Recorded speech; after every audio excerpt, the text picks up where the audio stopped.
细说伊朗神权与王权的交织重制版。序曲。2026年1月4日，德黑兰街头出现了震惊世人的坦克人画面，更有传闻指出，曾不可一世的最高领袖哈梅内伊已变装仓皇逃亡。看着这匹受伤的孤狼在烈火中挣扎，我不禁想问，这个传承了千年波斯荣光的文明古国，究竟是被谁打断了脊梁？又是什么让他在近代陷入了无止境的孤独与疯狂？带着这些疑问，我展开了这场与 AI 的深度对话，试图解开这道纠缠了500年的历史死结。这是一个非常宏大的历史命题。要理解2026年伊朗为何会陷入受伤孤狼的绝境，我们必须回到那个决定性的起点1501年。那一年做出的选择不仅仅是改变了宗教，更像是在波斯文明的基因里植入了一段特殊的代码。这段代码在沉睡了400多年后，最终演化成了1979年的神权革命。第一阶段，神权传统的确立，从牧羊人到狼群的演变，1501年至1921年。Part 1： 历史叙事，失控的钟摆。1501年，孤注一掷的起点。一切始于1501年的大不理事。来自阿塞拜疆的14岁少年伊斯梅尔一世 （Ismail the First），当时东边是逊尼派的乌兹别克汗国，西边是强大的逊尼派鄂图曼帝国。为了在强敌环4中生存，建立萨法维王朝后，做出了一个豪赌，强制将什叶派定位国教，并对拒绝改宗的逊尼派进行清洗。这并非纯粹的狂热，而是地缘政治的冷酷算计。面对周边强大的逊尼派世界，他需要一道精神上的护城河。他成功了，波斯保住了独立，然而也从此成为伊斯兰世界的孤岛。17世纪黄金笼子里的狮子阿拔斯大帝时期，伊斯梅尔种下的种子，在100年后长成了参天大树。到了阿拔斯大帝少 Abbas the First 1588至1629时期，伊梅尔一世的曾孙萨法维王朝达到顶峰。这位英明的君主深知神权的危险，他必须成为神权的驯兽师。他迁都伊斯法罕，建立了绝美的清真寺，将教士阶层纳入国家体制，发给他们薪水。表面上这是对神的尊崇，实际上这是用黄金打造的笼子。在那个时代，王权是绝对凌驾于神权之上，神意不过是君王统治的华丽装饰。1891年，笼中巨兽的觉醒，卡加王朝与烟草抗议。然而，历史的钟摆终究会荡回来。随着萨法维王朝的覆灭和软弱的卡加王朝 （Qajar Dynasty） 建立，笼子的锁被锈蚀了。19世纪的国王们为了奢靡生活，频繁向西方出卖国家利益，以致王权的威信扫地。1891年，当国王纳赛尔丁沙 Nasir al-Din Shah Qajar 将伊朗的烟草专卖权卖给英国公司时，历史发生了惊人的逆转。最高宗教领袖发布了一道简单的法特瓦宗教判令，即日起，吸烟即是向隐遁伊玛目开展。结果令人战栗，全伊朗瞬间停止吸烟，甚至连国王后宫的嫔妃都砸碎了水烟壶。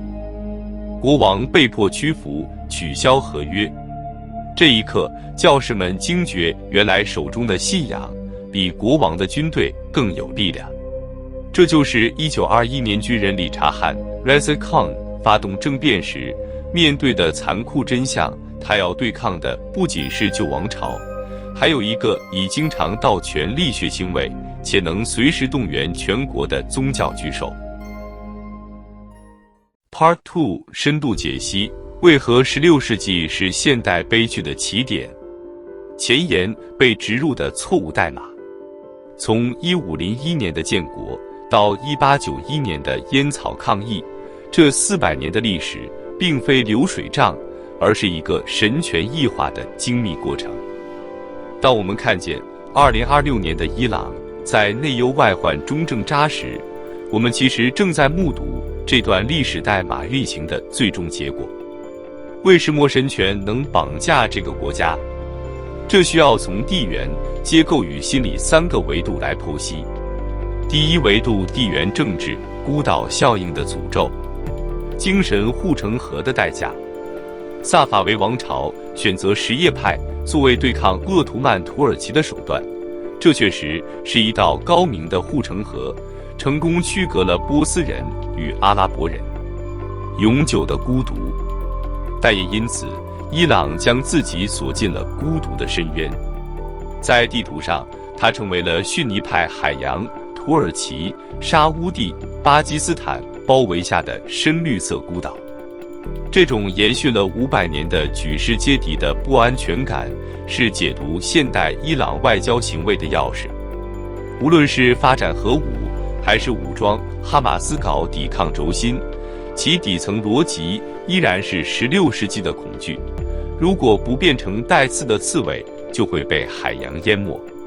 第二维度：神权结构，从仆人到国中之国，这是最关键的体制癌变。权力的寄生，在阿巴斯大帝时期，教士是领国家薪水的公务员，但到了卡加王朝，教士阶层发展出了独立的财政体系，直接向信徒征收宗教税 （cons）， 结构性失控。这意味着教士不再依赖国库，他们有了自己的钱袋子、自己的学校、神学院，甚至自己的动员网络，如烟草抗议所示。这形成了一个庞大的国中之国。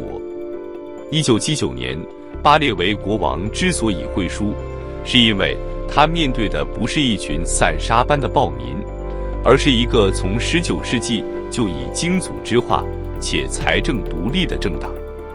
霍梅尼的法基赫监护理论，不过是替这个已经长成的怪兽戴上了皇冠。第三维度：民族心理，卡尔巴拉的武器化，悲情叙事的内化。什叶派的核心记忆是伊玛目海山在卡尔巴拉被屠杀，这种神圣牺牲与反抗暴政的情节深深烙印在民族性格中。叙事的双面刃，在1891年，教士们成功将烟草专卖定义为对伊斯兰的背叛，将国王描绘成暴君雅兹德。在1979年，霍梅尼再次使用了这套剧本。然而，历史是讽刺的。到了2026年，这套剧本发生了逆转。年轻一代发现，现在的最高领袖拥有绝对权力且镇压民众。哈梅内伊自己变成了当年的暴君，而街头的抗议者成了悲情的海山。当神权政权失去了受害者的道德光环，它就只剩下赤裸裸的暴力。结语：历史的回力镖。综上所述，伊朗的悲剧在于，16世纪为了生存，波斯穿上了神权铠甲。17世纪，强大的君王曾以为自己驯服了铠甲里的猛兽。19世纪，猛兽觉醒，反客为主。到了2026年，这匹受伤的孤狼终于意识到，那件原本用来保护自己的铠甲早已锈蚀，并长进了肉里，成为了困死国家的铁棺材。而现在，他们正试图再一次将其连根拔起。